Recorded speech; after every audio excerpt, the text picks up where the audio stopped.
तो hello anime fans, आज की इस वीडियो में मैं डिसॉल्विंग सीरीज के आगे के 2 चैप्टर्स एक्सप्लेन करूंगा, यानी कि चैप्टर नंबर 2 और चैप्टर नंबर 3। और इस वीडियो में मैं टोटल 2 चैप्टर्स एक्सप्लेन करने वाला हूं, जिनकी एक्सप्लेनेशन काफ़ी ठीक ठाक ही लंबी होने वाली है। तो चलो इस वीडियो को शुरू करते हैं। और हाँ, सबसे पहले मैं एक बात बता दूं कि मैं कुछ महीनों से वीडियो नहीं बना रहा। ऑलमोस्ट शायद 2 महीने हो चुके हैं, तो मैंने 2 महीने से कोई भी वीडियो नहीं बनाई है। अब बना रहा हूँ, तो चलो इस वीडियो को शुरू करते हैं। Chapter 2 dissolving beauty. तो नाओरी को अपनी पुरानी सबसे अच्छी दोस्त माइको के यहाँ बुलाया गया था, जो मिडिल स्कूल में थी। लेकिन वो हैरान है जब उसने देखा कि माइको, जो कभी सुंदर थी, समय से पहले बूढ़ी हो गई है और भयानक हो गई है। माइको को इस बात की कोई जानकारी नहीं है और वो समझती है कि नाओरी उसे पहचानने से इनकार कर रही है, क्योंकि वो दोनों 2 साल बाद एक दूसरे से मिले थे। माइको अपने बॉयफ्रेंड यूमा आजेरी से मिलाती है। यूमा आजेरी माइको को लगातार कहता है कि वो सुंदर है और वो उसकी सुंदरता की पूजा करता है।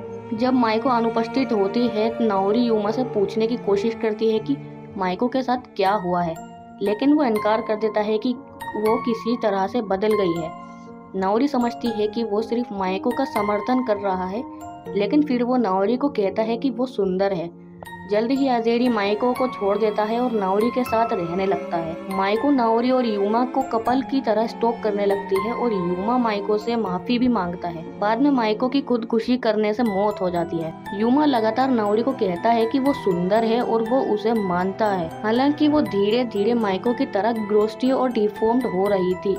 नाओरी के माता पिता उसके लिए चिंता करते हैं और वो सड़क पर बुली भी होती है, लेकिन वो इन सब बातों को छोड़कर सोचती है कि वो सिर्फ आजेरी की ही बात सुनेगी। कोर्स आजेरी उसे ब्यूटीफुल जो कह रहा है। सड़क पर नाओरी चिजुमी से मिलती है। चिजुमी कहती है कि जब यूमा नाओरी की तारीफें करता है तो वो असली में अपने डीमन की पूजा कर रहा है, जो कि उसके रिश्ते के बीच में आने वाले किसी भी चीज को डिफॉर्म करने लगता है, या कहूँ कि उसका चेहरा डिफॉर्म होने लगता है। नाओरी चिजुमी पर विश्वास नहीं करती और आजेरी जल्द ही वहाँ आ जाता है और वो चिजुमी को घर भेज देता है।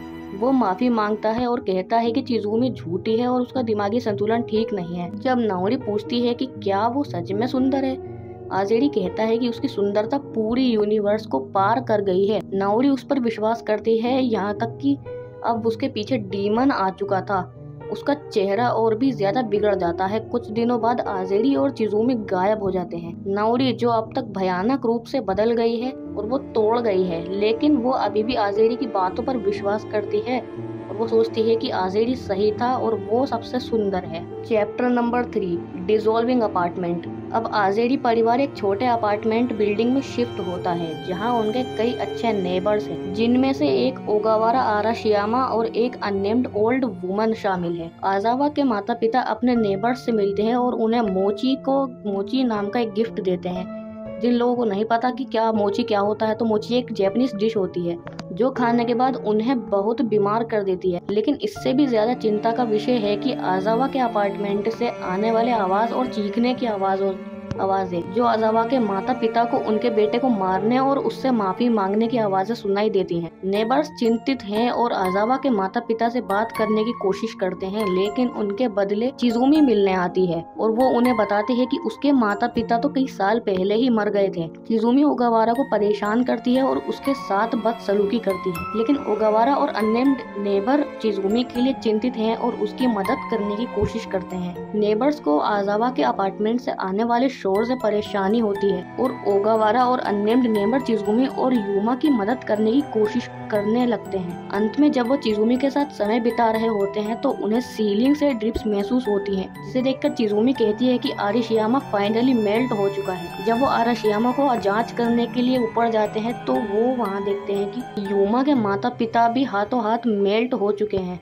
जब आजावा के माता पिता पूरी तरह से मेल्ट हो जाते हैं तो चिजुमी ओगावारा और अननेम्ड नेबर को बताती है कि यूमा डेविल के पोजीशन में है और वो अपने माता पिता को हेल से बार बार वापस बुलाता है ताकि वो उन्हें रेपिडेटली मेल्ट कर सके। इसी समय ओगावारा और अननेम्ड नेबर भी मेल्टिंग स्टार्ट कर देते हैं, यानी कि वो लोग भी अब मेल्ट होना शुरू हो चुके हैं, जब तक कि उनके सिर्फ हेड्स और बोन बचते हैं।